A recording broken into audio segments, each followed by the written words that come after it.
Muy bien, espero que se encuentren bien. Vamos a continuar con nuestra clase. Para cerrar este capítulo, vamos a demostrar que todo espacio vectorial tiene base.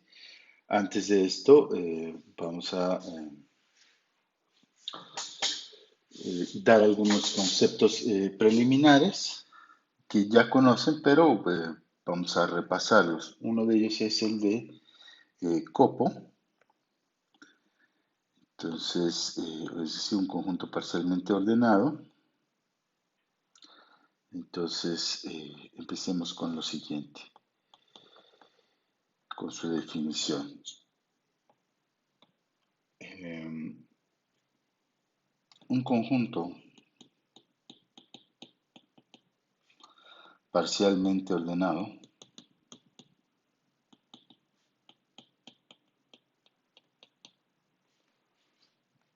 que lo vamos a abreviar como copo, es una pareja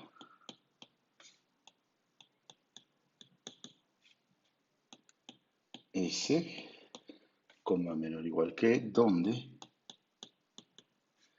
S es un conjunto y esto es un orden parcial, el menor o igual es un orden parcial.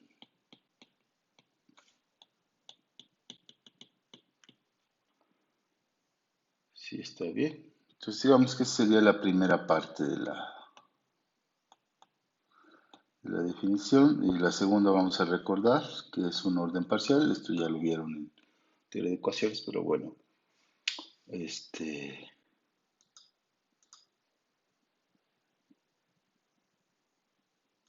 entonces, bien, acuérdense que este es un orden parcial si cumple tres cosas.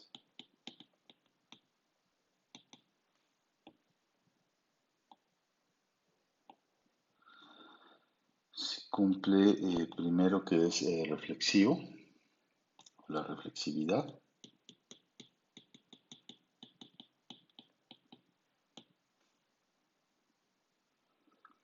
Es que para todo S en S, S sea menor o igual que S. Siguiente, si es antisimétrico,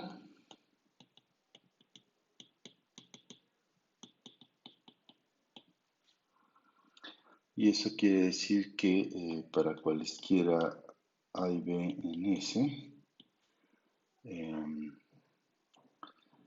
si A es menor o igual que B y B es menor o igual que A, entonces A es igual a B.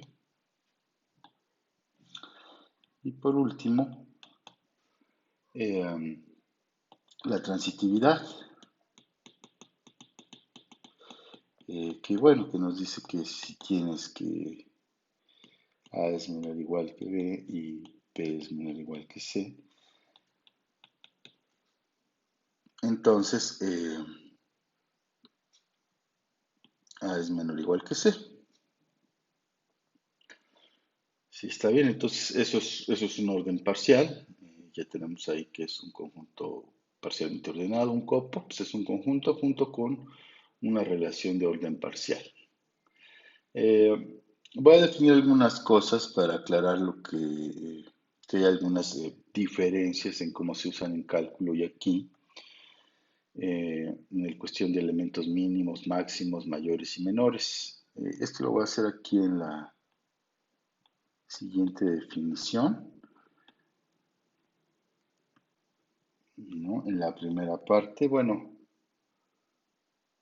eh, vamos a decir que esto es general. A ver, la primera parte va a servir para todos. Entonces, sea ese coma menor o igual que un copo.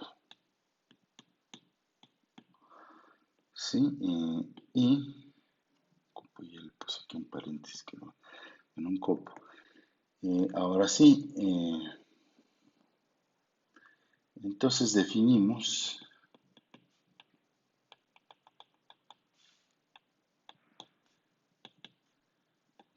lo siguiente. Primero,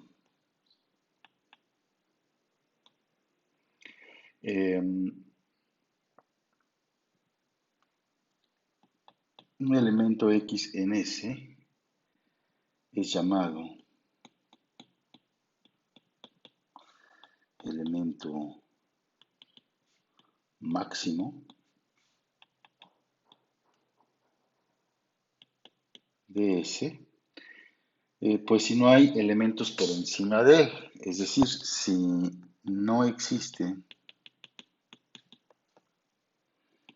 un Y en S de tal manera que Y sea mayor o igual que S y sea diferente de X.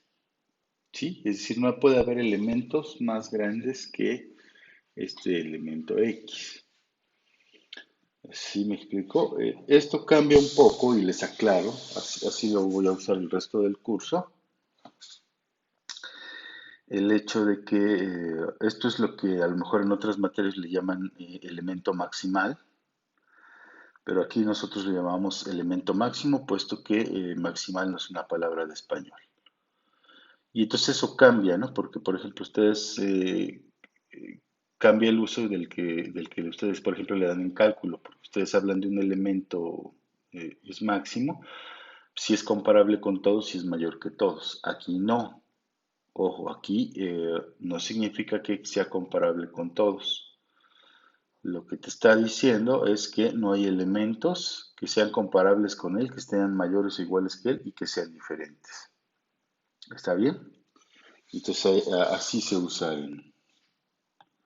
así lo vamos a usar en nuestro curso, se usa en álgebra.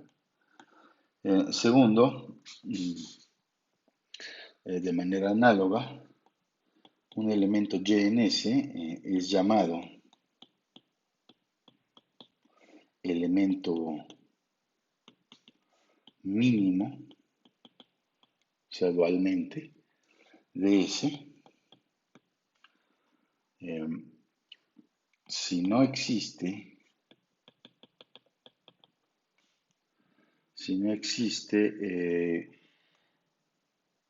Z en S, de tal manera que Z sea más pequeño que y Z sea diferente de Y. Significa, o sea, no puede haber elementos que sean más pequeños que y que no sean Y.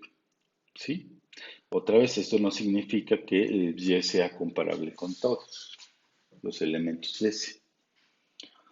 Muy bien, ahora, a diferencia de, pues cuando tenemos esta definición, que es X0 en S es llamado elemento mayor de S si para toda S en S, S es menor o igual que X0. ¿Sí? Es decir, aquí sí significa que vamos a llamar un elemento, vamos a decir que un elemento es mayor, significa que es comparable con todos los elementos de S y es más grande. ¿Está bien? Entonces ahí se ve la diferencia. Y bueno,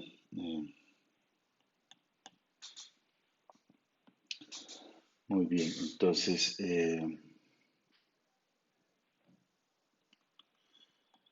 ahora dualmente vamos a decir que Y0 en S es llamado elemento menor de S si para cada S en S, pues se tiene que y0 es menor o igual que S. Es decir, y0 es menor que todos los elementos en S. En este caso sí es comparable. Entonces, bueno, esto es para que aprendamos a diferenciar. Bueno, lo voy a usar obviamente, pero para que aprendamos a diferenciar lo que es un elemento máximo y lo que es un elemento mayor, lo que es un elemento mínimo y lo que es un elemento menor. Muy bien. A ver, algún ejemplo de esto que ustedes ya han visto, pero bueno. Algunos ejemplos. A ver, primero, si ustedes tienen X un conjunto,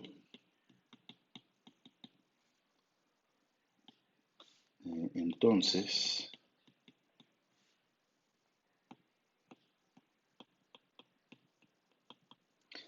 la potencia de X con el orden de la contención, pues es un copo, es un conjunto parcialmente ordenado. ¿Por qué?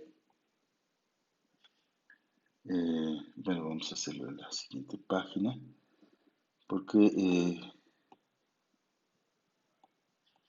pues se tiene que cumplir las tres propiedades que definen un orden parcial, un conjunto parcialmente ordenado, ¿no? El orden de la contención, pues es un orden parcial, no sé si ustedes toman, acuérdense, un elemento en el potencia de X, ¿qué son los elementos del potencia de X? Pues son subconjuntos de X, ¿no? Por definición, o sea, A es un subconjunto de X. Eh, entonces se tiene esto y bueno, siempre ocurre que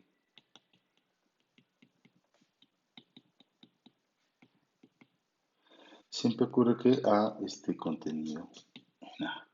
Pues se da la propiedad reflexiva. Segundo, si ustedes tienen dos elementos en el potencia de X, o sea, dos subconjuntos de X, tales que A está contenido en B y B está contenido en A, pues ustedes ya vieron que eso significa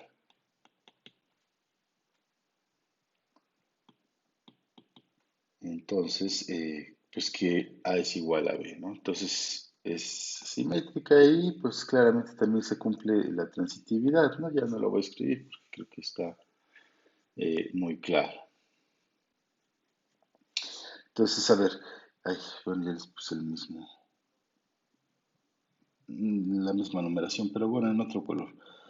Bien, a ver, otro ejemplo de lo que estamos definiendo ahí arriba. Fíjense ahora si ustedes tienen que el conjunto X está formado por el número 1, 2, 3, pues entonces el conjunto potencia de X, recuerden que son todos los subconjuntos de X, está dado por el conjunto vacío, el singular del 1, el singular del 2, el singular del 3, el conjunto que tiene al 1 y al 2, el conjunto que tiene al 1 y al 3, el conjunto que tiene que tiene aquí vamos por aquí, al 2 y al 3, ¿verdad? Y pues todo X, ¿no? O sea, el conjunto tiene el 1, 2, 3, creo que ya son todos. Sí, ya son todos. Esto sería el potencia de X, ¿no? Entonces, fíjense, si llamamos S al conjunto que tiene, a la subcolección del potencia de X que tiene, digamos, al singular del 1, al singular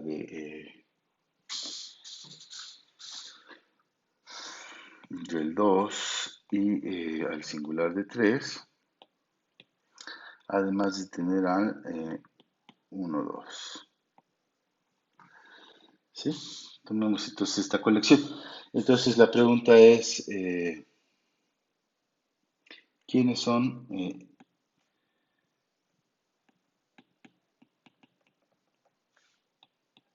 o cuáles son, mejor dicho, los elementos mínimos?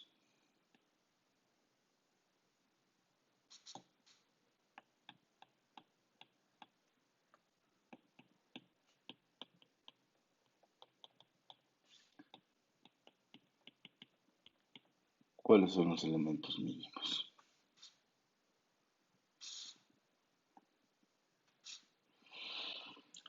Entonces, por ejemplo, pues yo les diría elementos mínimos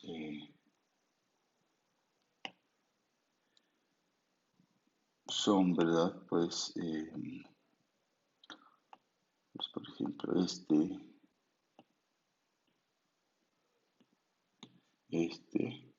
y este son elementos mínimos.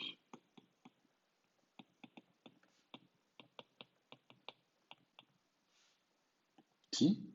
Porque no hay alguien del conjunto que esté contenido, ¿no? Que sea menor o igual, acuérdense que aquí el orden menor o igual es el estar contenido.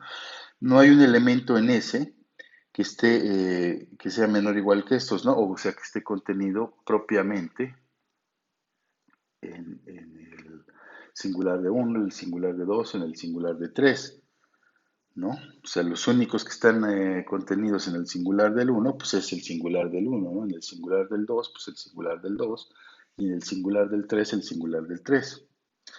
Entonces, estos son los elementos mínimos de este conjunto. Ahora, yo les preguntaría, ¿por qué el conjunto formado por el 1, 2 no es mínimo? Pues, bueno, punto seguido, el conjunto formado por el 1, 2 no es elemento mínimo,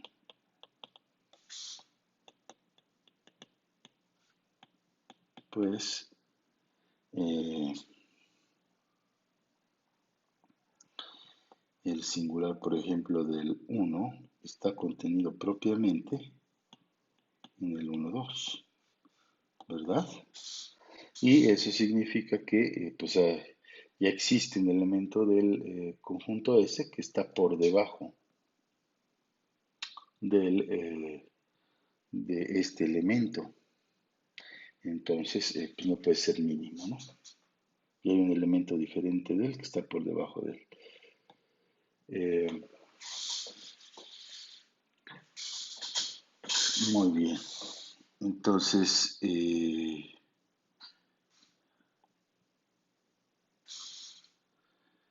por eso ese no es elemento mínimo. Ahora, ¿cuáles serían los elementos máximos? Los elementos máximos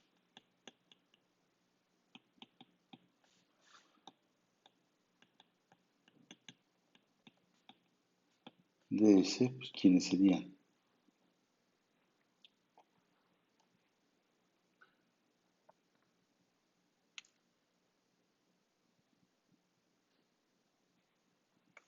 Pues serían pues este y este, ¿no? Fíjense, cumplen con la definición que pusimos aquí arriba. Un elemento es máximo si no existe un elemento en el conjunto que sea mayor o igual que él, que sea diferente de él. Entonces, en este caso, pues nuestro conjunto S, recuerden que está formado por estos conjuntos, entonces no hay alguien más grande, no hay alguien que contenga propiamente al 1, 2, y no hay alguien que contenga propiamente y que sea diferente del, bueno, propiamente al singular del 3. Pero sin embargo, los elementos, estos, el singular del uno y el singular del 2, no son máximos, pues están contenidos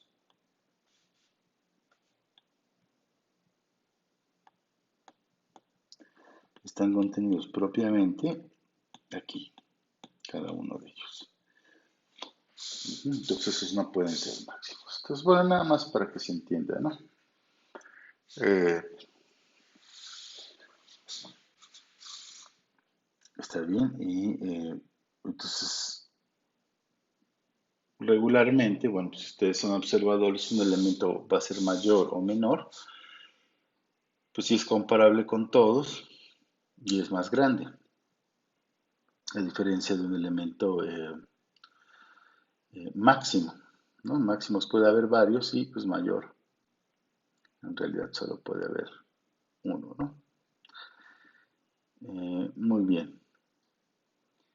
Bueno, entonces esto es para empezar a hablar de hablarles de las proposiciones que quiero,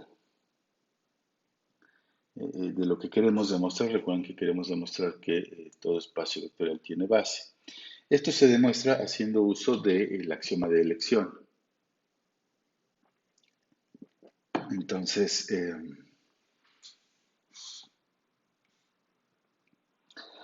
Entonces vamos a ver qué dice el axioma de elección. Este es un axioma muy importante en matemáticas, puesto que nosotros aquí vamos a utilizar una versión, pero pues dependiendo del área de las matemáticas en las que estemos trabajando, va a ser el axioma o la caracterización del axioma de elección que vamos a usar. Y es muy importante porque pues, eso nos permite que haya límites en cálculo, nos permite que todo espacio vectorial tenga base en álgebra, es decir, eh, pues es parte fundamental de las matemáticas como las conocemos. Antes de enunciar el axioma, pues vamos a dar una definición que necesitamos, que es la siguiente, que es la de función de elección. Entonces, supónganse que tienen a un conjunto,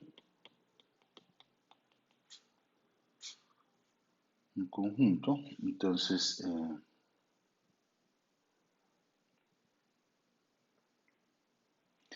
un conjunto no vacío, bueno, puede ser, pues.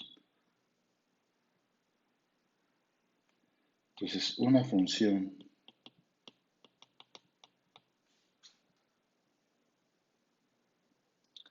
de elección o selectora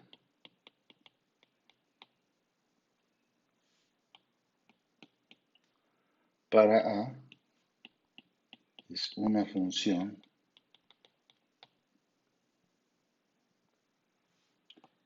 que va del conjunto potencia de A menos el vacío a tal que para cada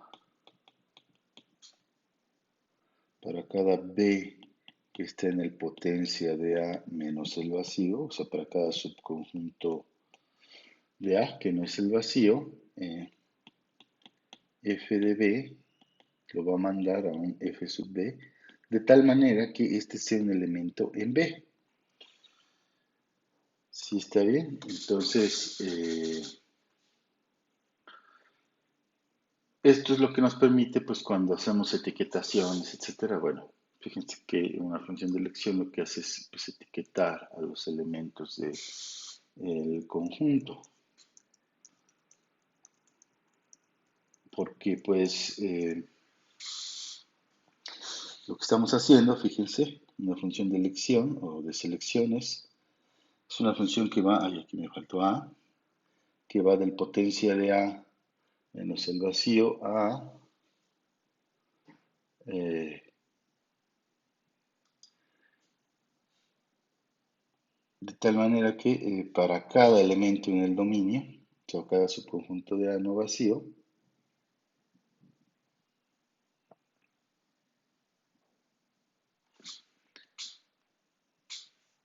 le va a mandar, su imagen va a ser un elemento en él mismo. Sí, esto se puede porque pues B es un subconjunto de A. O sea, garantizas que esta imagen sea un elemento otra vez del subconjunto B de A. Entonces, aquí hay que pedir que A sea no vacío. Sí, está bien para que todo funcione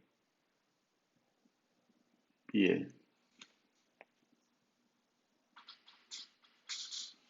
Entonces, bueno, entonces eso es una función de elección. Fíjense que esto para conjuntos finitos pues, es muy sencillo porque se ve muy fácil poder dar una función de elección, ¿no? Si tienen ustedes el conjunto A dado por el conjunto 1, 2, entonces, digo, para hacerlo más corto, entonces el potencia de A, pues acuérdense que esto va a ser el vacío, el singular del 1, el singular del 2 y todo A, ¿no? Si está bien, entonces, ¿cómo podríamos dar una función de elección o selectora de aquí, de este conjunto, del potencia de A menos el vacío A, ¿verdad?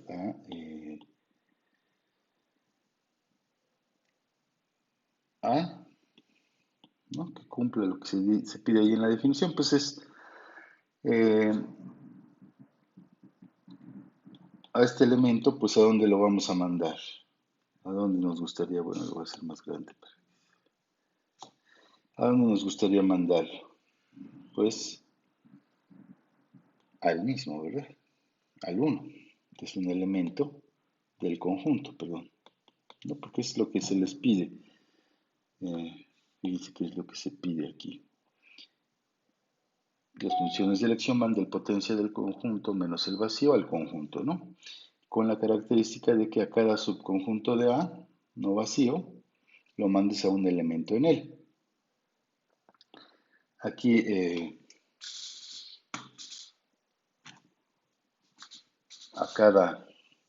a este elemento, el singular del uno, pues lo mandamos a un elemento en él. ¿Cuál es el único elemento que hay en él? Pues es el uno. Entonces es el único elemento que le podemos asignar.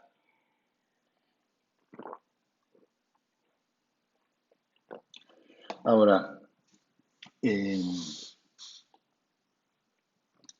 al otro elemento que está, otro de los elementos que está ahí, pues solo le podemos asignar el 2, ¿no? Que es un elemento en él.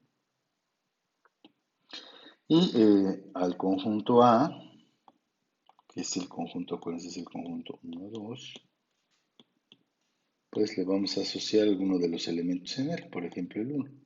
Y ya esto es una función de elección o selectora. Entonces, le podemos asignar este o el 2, ¿no? El que se quiera, alguno de los dos y ya. Entonces, fíjense que lo mandamos a un elemento dentro de A. Y eso para conjuntos finitos pues es muy fácil, ¿no? La bronca viene pues en conjuntos infinitos, ¿no? Entonces, ¿qué nos dice el axioma de elección? Pues el axioma de elección lo que nos dice es eh, lo siguiente. Déjenme ir escribiendo lo siguiente.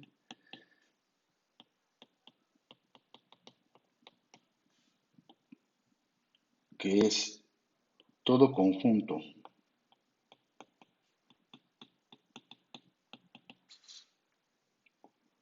no vacío tiene una función de elección o selectora de elementos, ¿no? Está bien. Entonces esto nos garantiza que todo el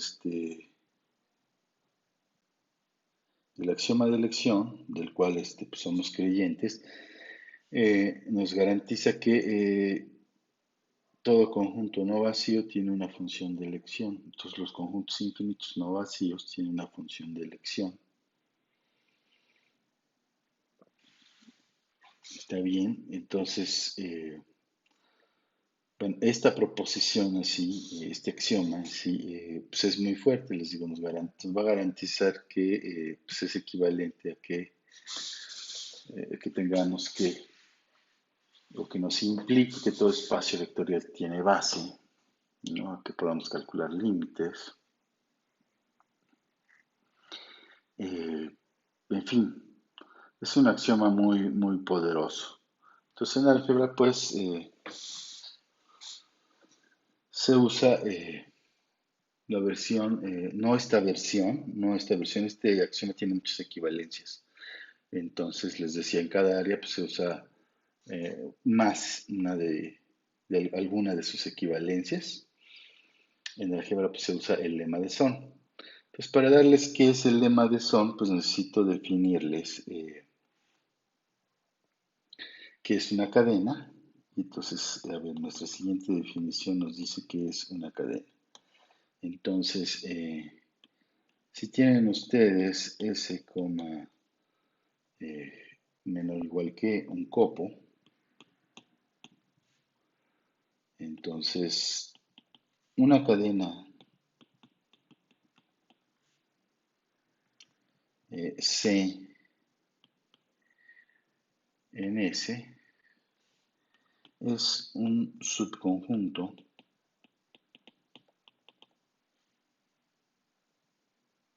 totalmente ordenado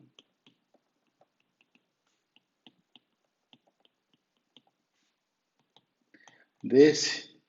Acuérdense, un conjunto totalmente ordenado, pues es un conjunto en el que todos los elementos son comparables, ¿no?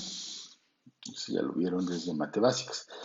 Eh, o sea, que si A o B están en C, entonces A es menor que B o B es menor que A,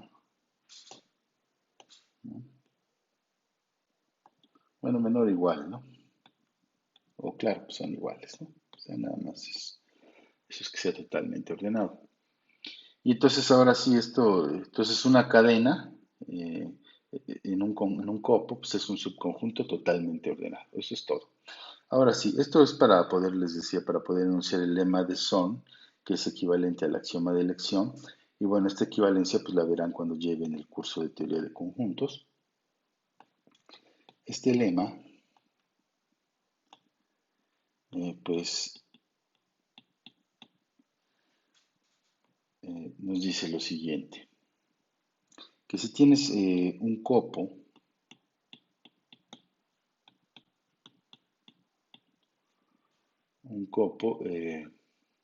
obviamente pues no vacío, si toda cadena C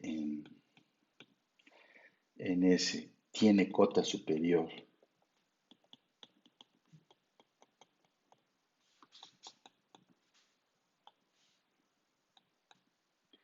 en S, entonces S tiene elemento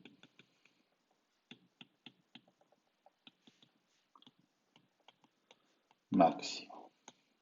¿Sí? O sea, el lema de Son es, si tienes un copo, obviamente no vacío, si toda cadena en S tiene cota superior en S, entonces el conjunto S tiene un elemento máximo. ¿Sí? Entonces, este lema pues es equivalente al axioma de elección. Eso les digo, lo van a ver en su curso de teoría de conjuntos. Pero esta versión es la que regularmente, esta versión del axioma de elección es la que regularmente se usa en álgebra y con ella pues podemos demostrar que todo espacio vectorial tiene base.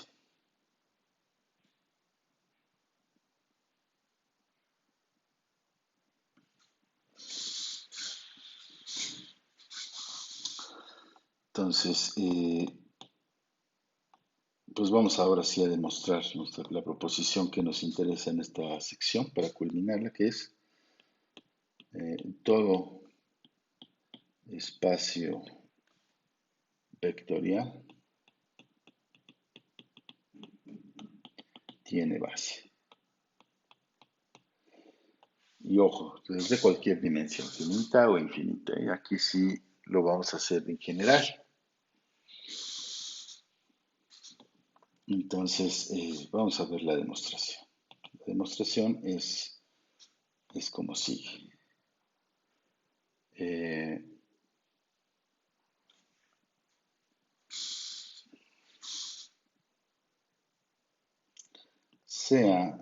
sea J el- la colección de subconjuntos de B. Bueno, a ver, vamos a ponerle nombre, a ver, antes de comenzar. Vamos a hacerlo con cuidado. Eh, decir sea B un F espacio vectorial.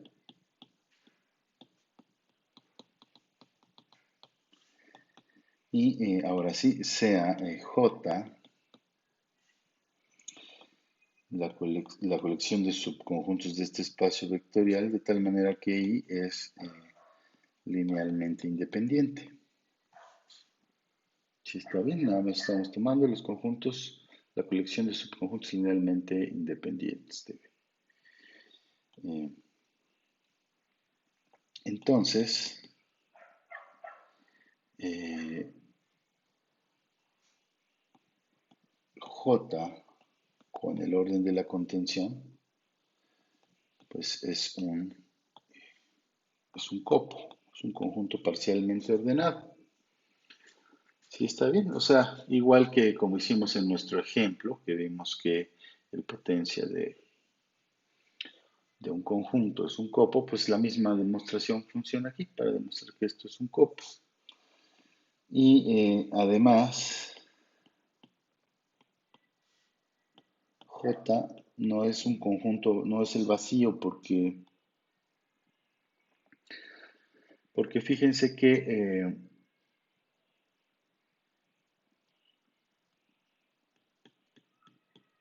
el conjunto vacío siempre es un elemento de J. Esto porque acuérdense que ya demostramos que ya les he dicho desde que empezamos con la sección de conjuntos linealmente independientes, ya habíamos dicho que el conjunto vacío era linealmente independiente, ¿no? Por vacuidad, ya se los he explicado. Entonces el vacío es un subconjunto de B linealmente independiente. Entonces ese conjunto pues siempre está en J, ¿no? Porque es un subconjunto linealmente independiente de B. Eso hace que J pues sea un conjunto no vacío. Muy bien. Entonces, bien, tomemos ahora una cadena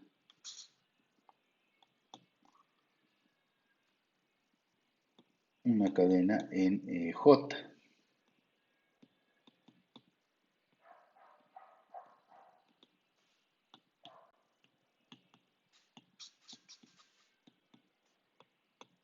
Es decir, este es un subconjunto de J eh, totalmente ordenado. Esa fue nuestra definición de cadena. Entonces, note que si ustedes toman la unión de esta cadena con I sub alfa, con alfa en X, la unión pues es es una cota superior de la cadena, claramente, ¿no?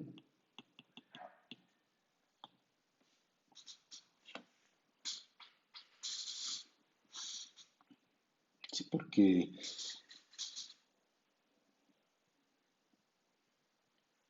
cualquier elemento que tomemos en esta cadena, pues está contenido ahí, ¿no? En la unión.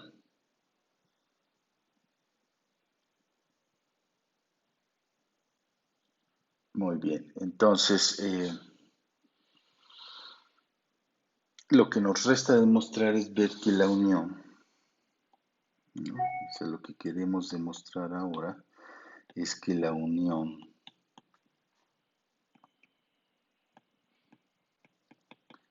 de esta cadena está en J. Es decir, esto quiere decir que es linealmente independiente.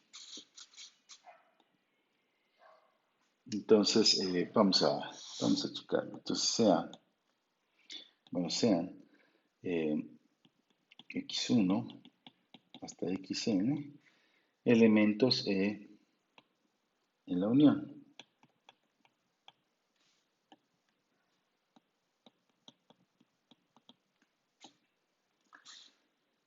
¿Sí está bien?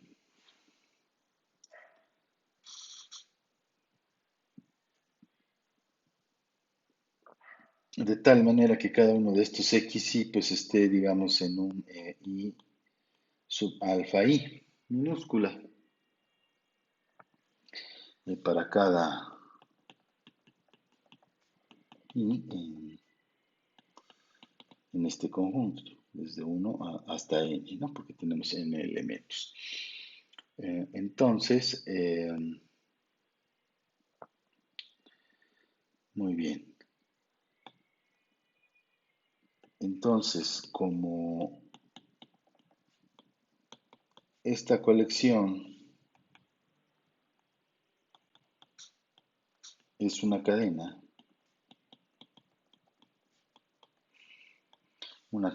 en J, pues, ¿qué vamos a tener? Pues entonces vamos a tener que el conjunto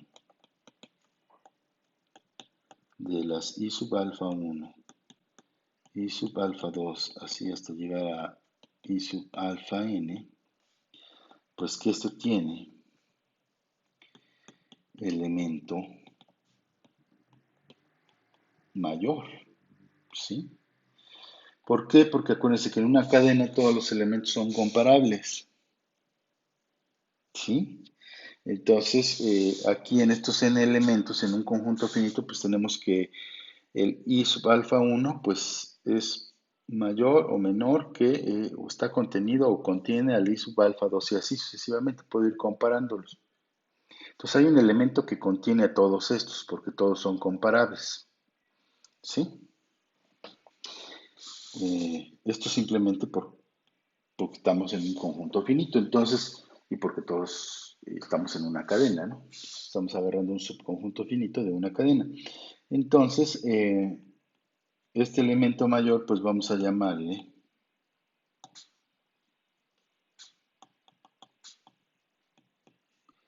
le voy a poner así el i sub alfa sub k, ¿no? Y ese es el elemento mayor. Entonces, ¿esto qué va a significar? Pues que ese elemento mayor pues contiene a cada una de las x y, ¿no? Está, cada una de estas tienen que estar aquí,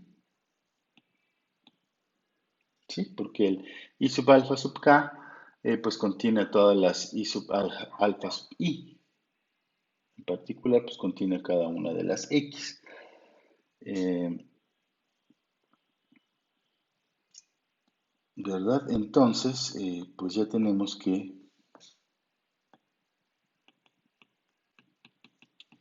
este conjunto, subconjunto de aquí, es linealmente independiente. ¿Por qué? Porque el I sub alfa sub K pues está en J, ¿no? Y los subconjuntos y los elementos de J pues, son subconjuntos del espacio vectorial B linealmente independientes. Entonces, y subconjuntos ya demostramos que subconjuntos de conjuntos linealmente independientes son linealmente independientes. Por lo tanto, este subconjunto finito es linealmente independiente, ¿verdad? Entonces,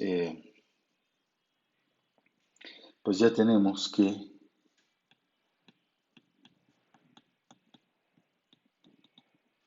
la unión de los I sub alfa con alfa en X es linealmente independiente. Y por lo tanto, o por lo que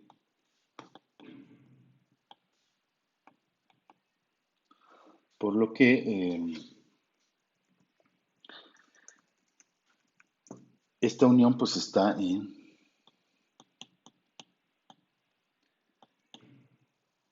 perdón, en J, pertenece a J, ¿sí? Muy bien. Entonces, fíjense, hasta aquí pues tenemos, fíjense que toda cadena en J tiene una cota superior, que es a saber la unión, y esa cota superior está en J. Entonces podemos usar el lema de Son, que nos dice que si toda cadena en S tiene cota superior en S, entonces el conjunto S tiene elemento máximo. En este caso, entonces tendríamos que nuestro conjunto J tiene elemento máximo. Entonces aquí por el lema de Sol,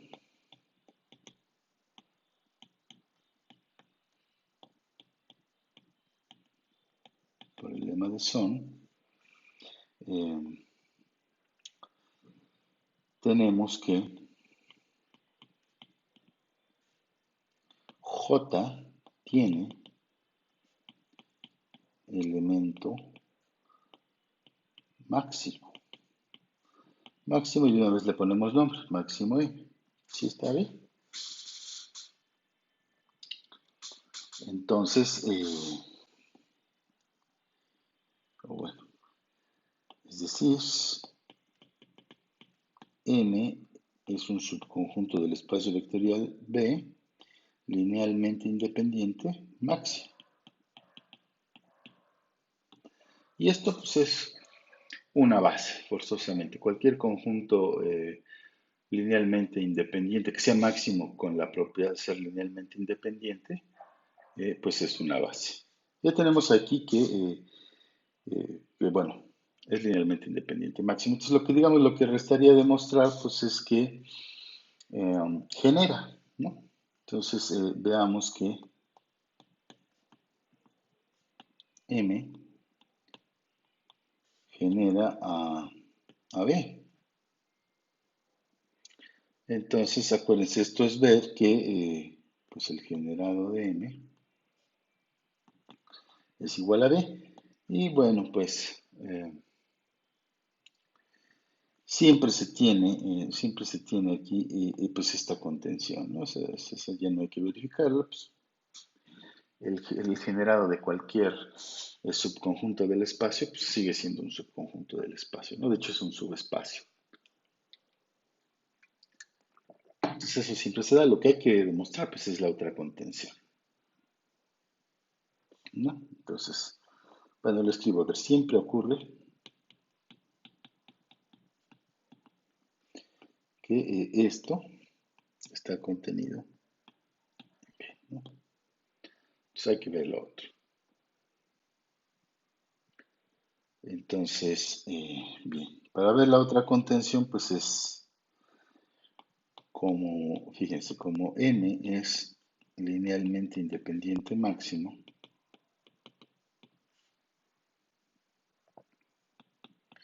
entonces si ustedes toman un X que está en el espacio vectorial pero que no está en M, se tiene que, si o sea, tomamos un elemento que no está en M, ¿no? Entonces, como este es linealmente independiente máximo, pues debe ocurrir que cuando yo se lo pego, este elemento, cuando yo se lo pego a M, pues esto es linealmente dependiente, ¿no? Porque si fuera, si siguiera siendo linealmente independiente, pues entonces contendría, ¿no? O sea, noten que, bueno, a ver, lo escribo. Eh, entonces, esto es entre paréntesis en caso contrario. Si M unión X fuera linealmente independiente, entonces M estaría contenido propiamente aquí, porque acuérdense que X no está en M, y, y esto sería una contradicción. ¿Por qué? Porque entonces, porque M, bueno, M es linealmente independiente máximo. Esto quiere decir que no hay un conjunto linealmente independiente diferente de él que lo contenga propiamente, ¿verdad? Pero en este caso, M unión X sería linealmente independiente y lo contendría propiamente. Eso sí, eso suponiendo, ¿verdad?, que M unión el singular de X fuera linealmente independiente. ¿Sí está bien? Por lo tanto, M, pero esto es una contradicción porque ya teníamos, nos la construimos, ya dijimos que este conjunto era eh, linealmente independiente máximo y le llamamos M. Muy bien, por lo tanto, lo que debe ocurrir pues es que cuando a M yo le pego el elemento X, ya me lo convierte en un conjunto linealmente dependiente. Muy bien, entonces, ay, ya me extendí mucho. Bueno, entonces, ¿esto qué es lo que nos está, qué es lo que está pasando? Bueno, pues, ¿qué es lo que pasa si este conjunto es LD? Pues acuérdense que demostramos, por ahí tenemos una proposición que demostramos que si teníamos un conjunto LI y le pegábamos un solo elemento, un singular de un elemento, y se convertía en LD, esto pasaba si solo si solo si el elemento X estaba en el generado del conjunto. Esta proposición ya la demostramos también. Chequen ustedes sus apuntes. Entonces, pues ya por lo tanto,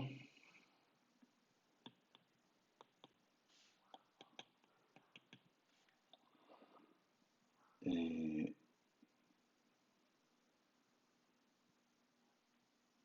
pues ya tenemos la contención que B está contenida en el generado de M, ¿no? Eso en el caso de que X esté en B menos el generado. Pero en el otro caso también se da, muchachos, porque, chicos, chicas, ¿por qué? Porque, pues obviamente si X está en M, pues entonces esto siempre está contenido en su generado, ¿no? Por eso ya ni lo escribo.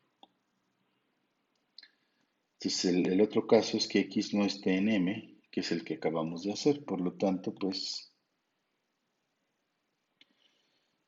bueno, a ver, lo escribo. Por lo tanto, ¿qué tenemos?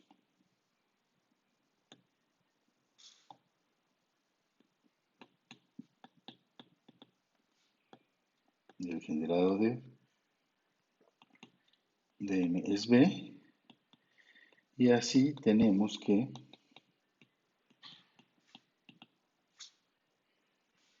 M es base. Y aquí esto, base de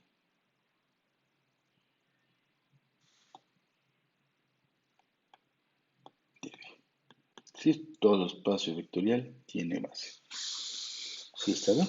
Y en particular aquí lo que demostramos al final fue que todo conjunto linealmente independiente máximo pues es una base, ¿no? Para conjuntos finitos pues ya lo teníamos, ¿no? Eso fue lo que demostramos en uno de los corolarios del teorema de reemplazo, ¿sí? Entonces pues ya, con esto acabamos la sección. Hemos demostrado que todo espacio vectorial tiene base. Hemos acabado este capítulo, mejor dicho.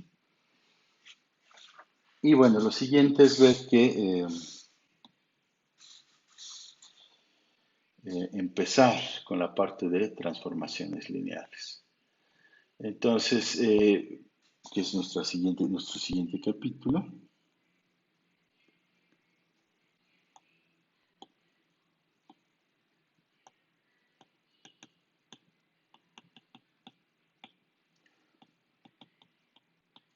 Que es transformaciones lineales. Bien, miren, cuando uno estudia un objeto en matemáticas, pues lo que hace es estudiar, definir el objeto, estudiar el objeto, los subobjetos, ver qué objetos puedo crear con a partir de objetos que ya conozco, ¿no? En este caso, pues la suma de dos espacios vectoriales, la intersección, etc.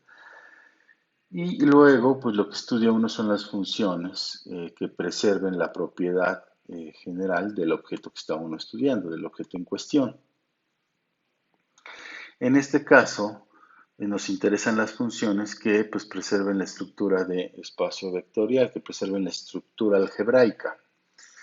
Y eso es lo que vamos a definir como una transformación lineal. O sea, no me interesa estudiar cualesquiera funciones entre estos dos objetos, sino los que preservan la estructura algebraica. Igual pasa en cálculo, ¿no? Los que preservan la estructura topológica, pues son las cosas que uno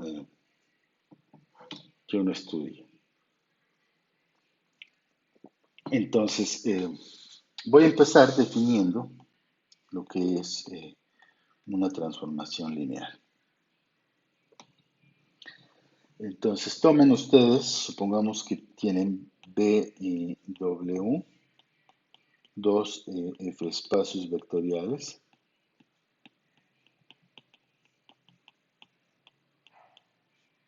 Vectoriales,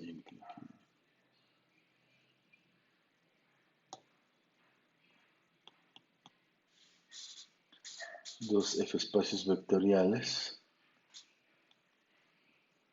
Llamamos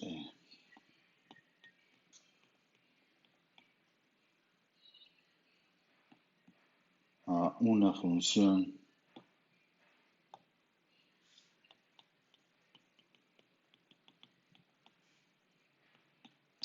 T que va de B en W, transformación lineal.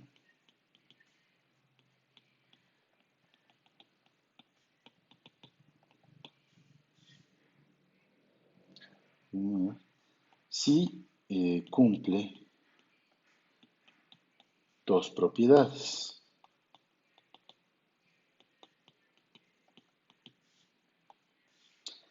Primero, lo que decimos que respeta la suma, es decir, para cualesquiera, ya estamos reservando las letras A y B para escalares, entonces, para cualesquiera XY en B, T de X más Y es lo mismo que T de X más T de Y.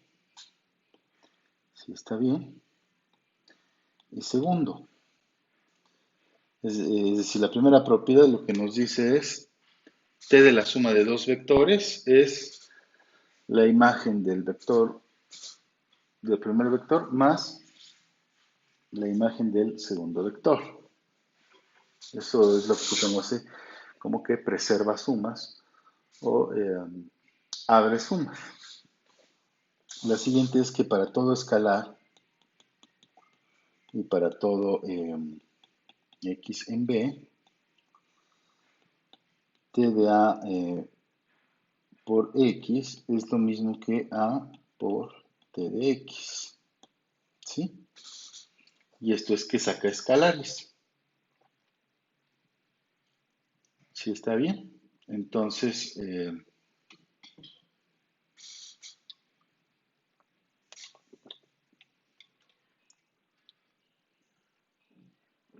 entonces esto es lo que vamos a entender por una transformación lineal. Esta es una función que preserva la estructura algebraica. Vamos a ver una observación con algunas cosas que cumple una transformación lineal. Eh, si está bien, y después les daré algunos ejemplos de transformaciones lineales. Entonces, a ver, vamos a ver qué observaciones tenemos aquí respecto a esta definición de transformación lineal.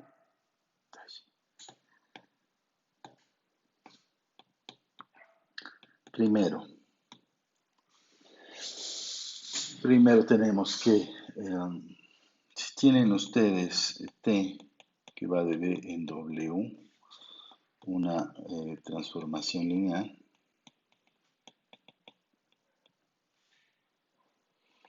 entonces T del 0 va a ser el 0. O sea, la imagen del 0 en V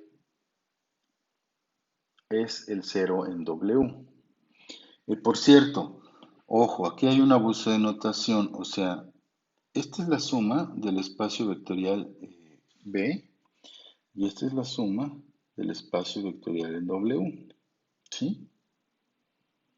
Solo que simplemente le ponemos suma, pero pues son las sumas en los diferentes espacios, ¿no? El dominio podría ser el espacio de los polinomios y el codominio podría ser un Rn o las matrices, ¿sí? Entonces uno es la suma de polinomios y el otro sería la suma de matrices. Pero bueno, queda sobreentendido, pero se los aclaro antes de que, para que no se saquen de onda. Entonces vamos a ver, entonces aquí el 0, pues el 0 es el 0 del dominio, va a parar al 0 del codominio, es lo que dice esta observación. Si en el dominio tengo los polinomios, pues entonces lo que dice es que cualquier transformación lineal va a mandar al 0 de los polinomios a el 0 del codominio. Si el codominio es las matrices, pues lo va a mandar a la matriz nula, ¿no? Y así respectivamente. Muy bien, entonces vamos a hacer esta demostración. Y eso se sigue nada más de que la transformación sea lineal. Entonces,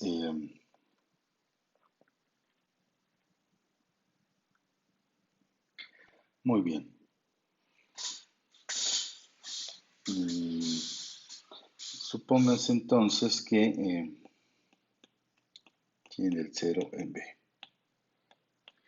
Entonces, t del 0, pues es t del 0 más 0. Y como la transformación es lineal, pues esto es t del 0 más t del 0, ¿no? ¿Sí está bien?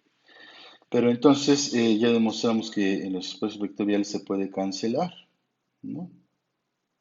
Bueno, lo voy a escribir aquí.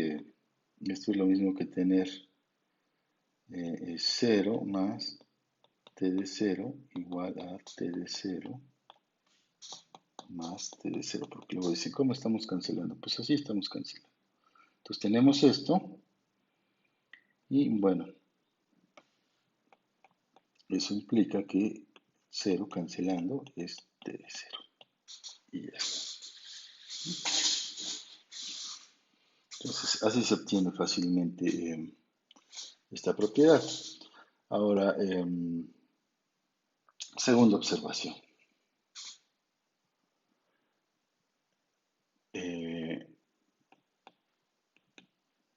T de B en W es una transformación lineal.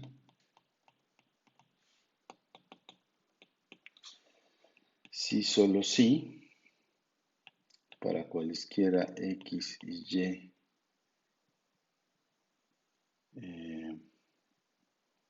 en B y para toda escalar en el campo, se cumple lo siguiente, que t de ax más y es lo mismo que a por t de x más t de y. O sea que incluimos las dos propiedades de transformación lineal en una, ¿no? Aquí mismo estamos diciendo que abre escalares y que respeta sumas, ¿no? Entonces la demostración, pues, se las voy a dejar de tarea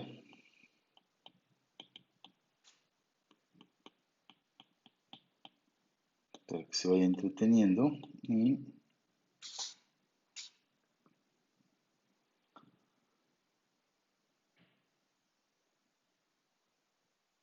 muy bien.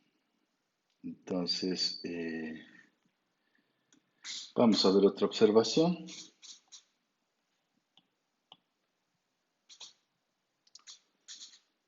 que nos dice lo siguiente. Si T es una transformación lineal,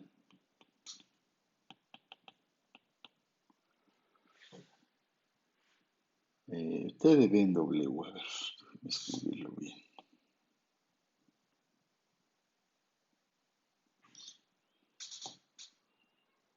T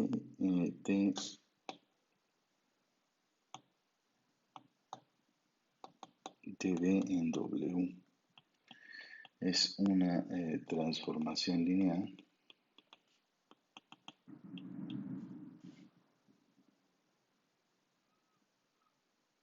Entonces, para todo XY en B, pues se va a cumplir que T de X menos Y es lo mismo que T de X menos T de Y.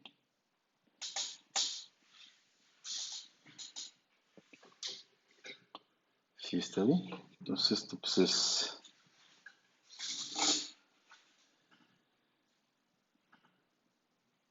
más o menos fácil de ver y bueno, vamos a ver otra observación es la siguiente, es la 4,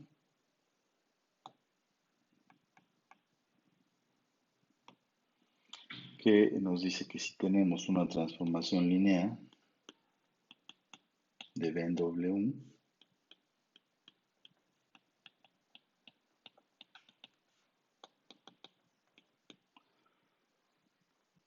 entonces T de cualquier combinación lineal finita, bueno, sabemos que las combinaciones lineales son finitas, es, que podemos sacar escalares y meter la transformación lineal, ¿no? Abrir las sumas y sacar escalares. Y esto, pues, ¿cómo sería? A ver, lo vamos a hacer pues, eso por inducción, ¿no?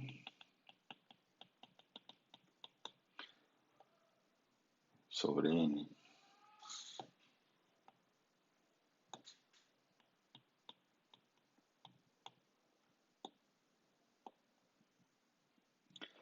Entonces, pues la base de la inducción sería para n igual a 2.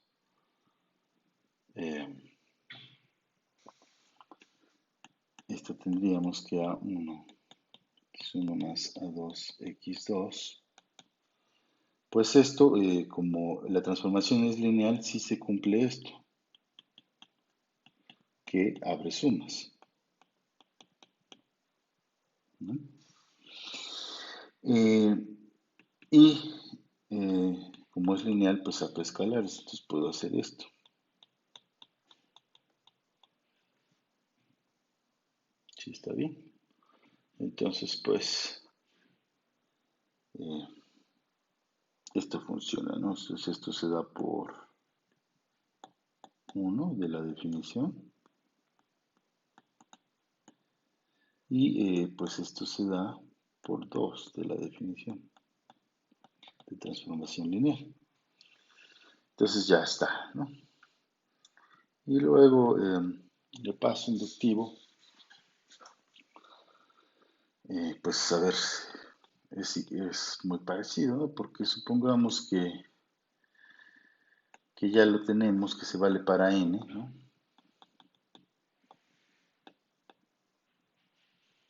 Perdón, pongamos que para n, pues ya se vale que esto es la suma desde i igual a 1 de a i de xi. Entonces lo que queremos demostrar es para n más 1, es decir, que t de la suma desde igual a 1 hasta n más 1 de ahí xi, pues esto es la suma desde igual a 1 hasta n más 1 de ahí por t de xi.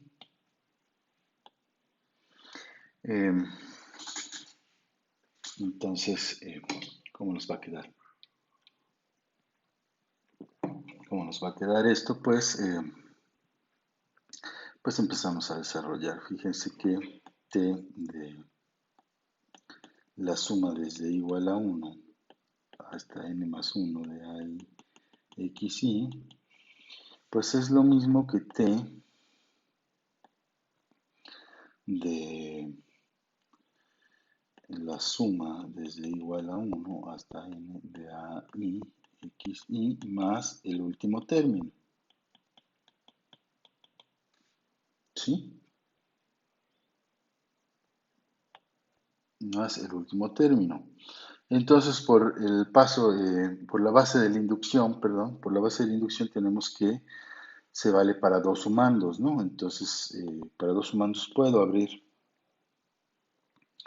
la suma y me va a quedar así.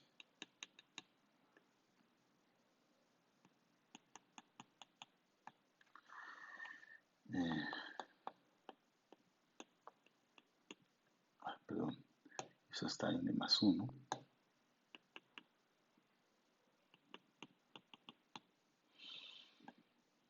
Muy bien, pero esto, pues esto es lo mismo que el primer sumando lo puedo cambiar por la hipótesis de inducción. Pues esto ya sabemos que es la suma de AI de xi con i desde 1 hasta n. Y del otro lado, pues ya sabemos que como la transformación es lineal, pues saca escalares.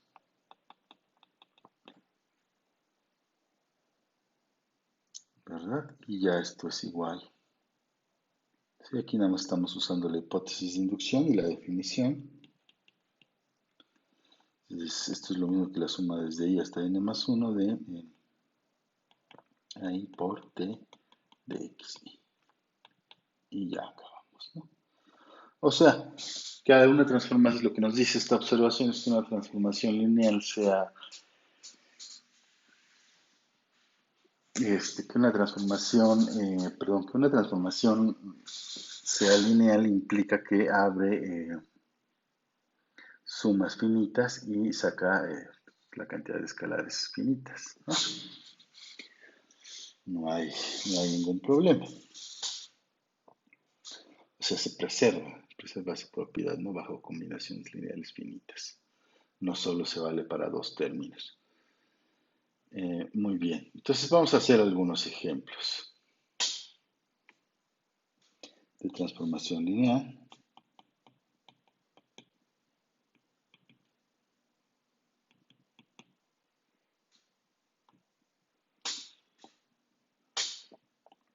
A ver, primero sea t de R2 a R2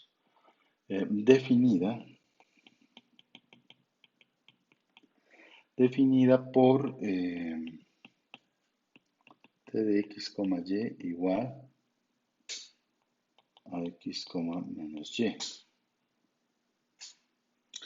Entonces, la pregunta que uno se hace es que si t es una transformación lineal.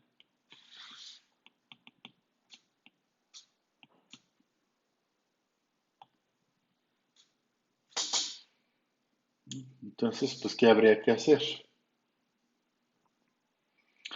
Pues checar que se cumplen las condiciones 1 y 2 de la definición, ¿no? Entonces, a ver, sean x1, y1, x2, y2 en R2. Si está bien, entonces t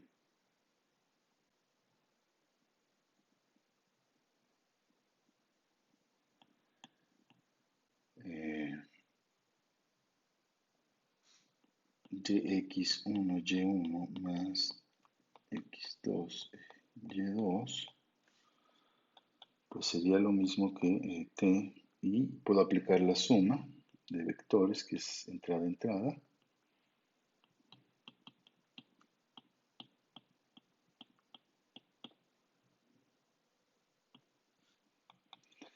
Y esto, según la definición, pues lo va a mandar, la primera entrada lo deja como está, y la segunda la multiplica por un menos 1.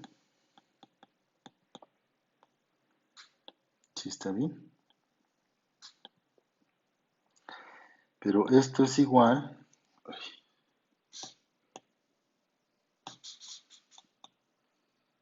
a x1 más x2, menos y1 menos y2.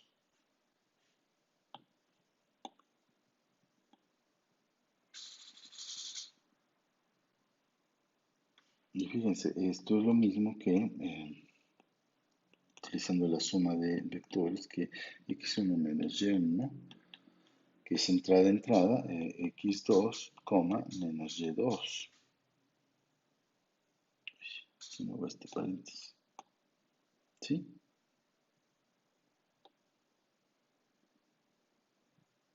Este paréntesis, perdón. Ajá, estoy abriendo. Es que escribí mucho aquí. Bueno, entonces lo puedo separar así por la suma, la definición de suma de vectores, pero pues esto ya es t de x1, y1 más t de x2, y2. Está bien, entonces ya tenemos que si es aditiva o que abre sumas. Lo siguiente que hay que ver es que saca escalares. Siempre hay que checar las dos propiedades. Entonces sea A en el campo. Entonces A por x1, y1. Pues esto por definición es t de A por x1, A por y1. Y esto es igual, por la definición de la transformación, es igual a por x1, menos a x1. Y esto es igual a, pues podemos sacar, perdón, aquí es y1. Podemos sacar la escalar, ¿no? Porque la definición de producto escalar en R2, pues nos está definida de este modo. Pero fíjense que esto es A por T de X1, Y. Por lo tanto, pues ya tenemos que la transformación es lineal.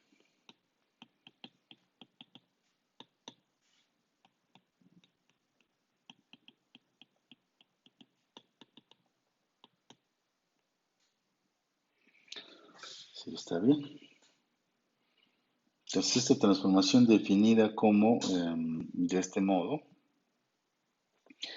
que al par XY lo manda a X, menos Y, pues sí es una transformación lineal de R2 en R2. Ahora, vamos a ver algún otro ejemplo, pues sería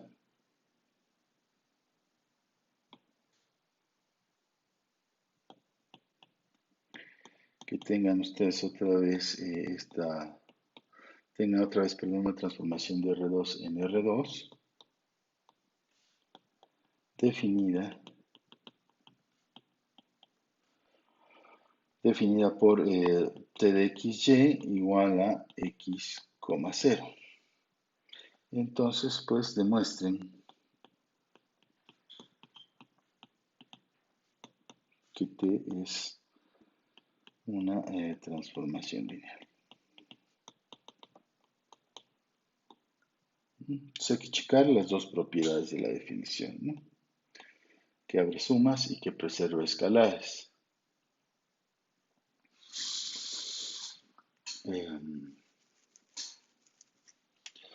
Otra más es, ahora consideren iota de R a R2 definida por, o sea, una inclusión a cada iota de R, lo voy a mandar al par R, 0, ¿no? Entonces demuestren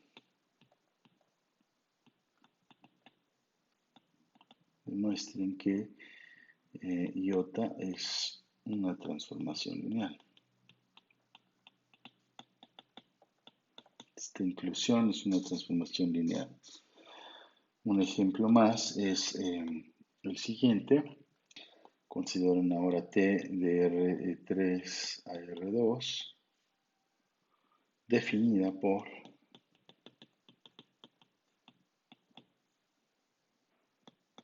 t de xy z igual a x menos y, 2z. Entonces otra vez surge la pregunta, ¿t es una transformación lineal?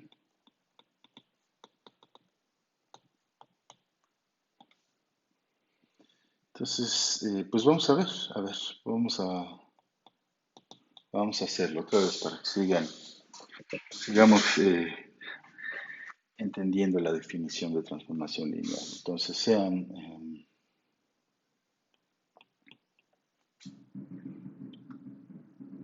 dos vectores en R3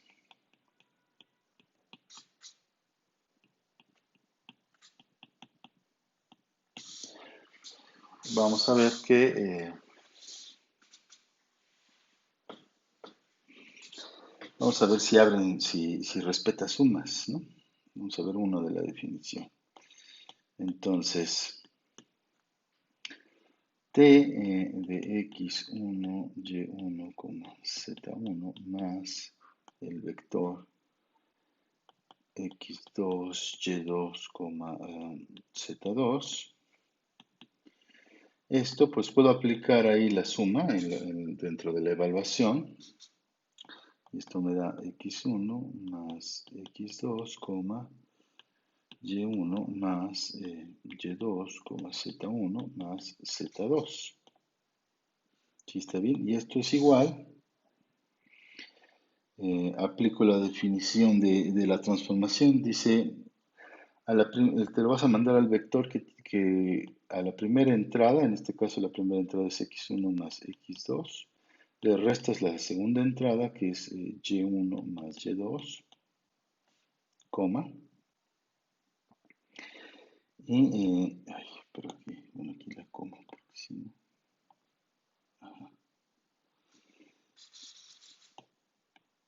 Y a la siguiente entrada la dejas, ¿cómo está? La multiplicas por 2, entonces quedaría 2z1 más z2.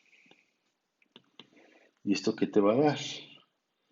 Bueno, pues si asociamos, puedo juntar x1 menos y1 más x2 menos y2, ¿no? Eso en la primera entrada, y en la segunda entrada pues distribuyo, me queda 2z1 más 2z2.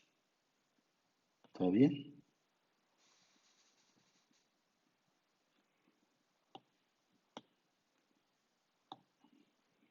Y esto es igual a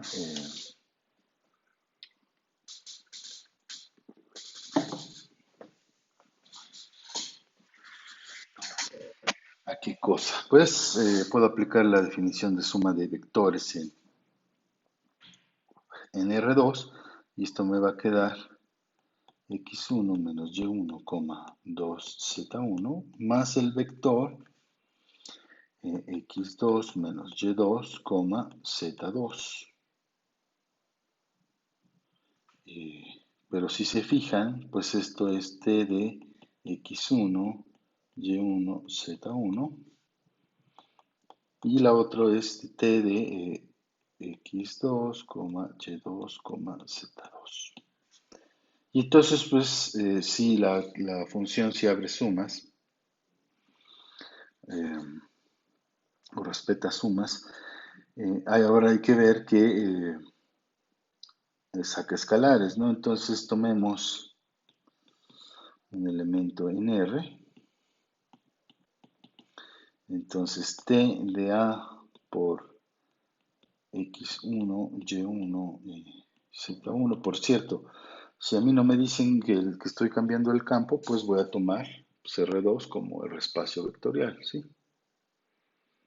Cuando no nos lo dice el ejercicio, bueno, pues tomamos el que es inmediato, ¿no? Como estoy tomando Rn o R3 o R2 en el espacio vectorial, pues el campo tiene que ser R, ¿sí?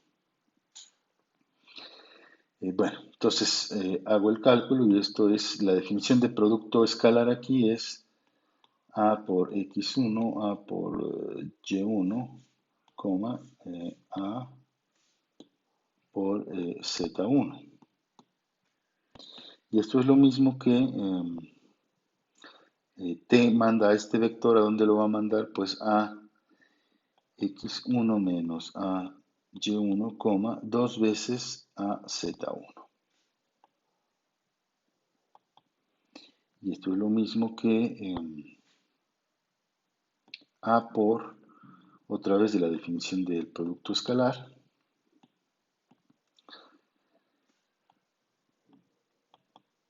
es lo mismo que a por el vector que tiene en la primera entrada x1 menos y1, en la segunda entrada 2z1.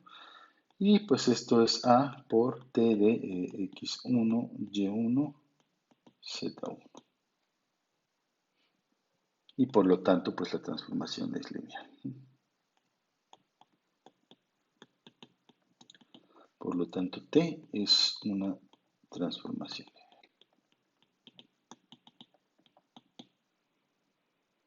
Muy bien.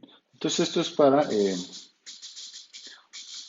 empezar con este capítulo. En la siguiente clase, pues, veremos más propiedades, definiremos algunos subespacios. Esta parte se pone entretenida porque pues puedes definir la inyectividad en términos algebraicos, digamos.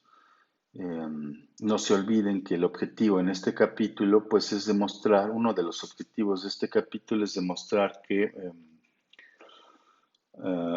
el espacio de matrices algebraicamente es lo mismo que el espacio de transformaciones lineales, ¿no? O sea que toda matriz es una transformación lineal, digamos, puede ser pensado como una transformación lineal y viceversa. Entonces es un objetivo bien entretenido y en el camino pues también se demuestran muchas cosas eh, bonitas, ¿no? Utilizando dimensión, etcétera. No se olviden que vamos a estar usando todos los conceptos anteriores en este curso, ¿sí? O sea, no es como que ya acabé el capítulo 1 y me olvido, no, aquí se va a usar todo lo que se está viendo. Bueno, espero que estén bien y seguimos en contacto por Edmodo y por esta vía. Saludos.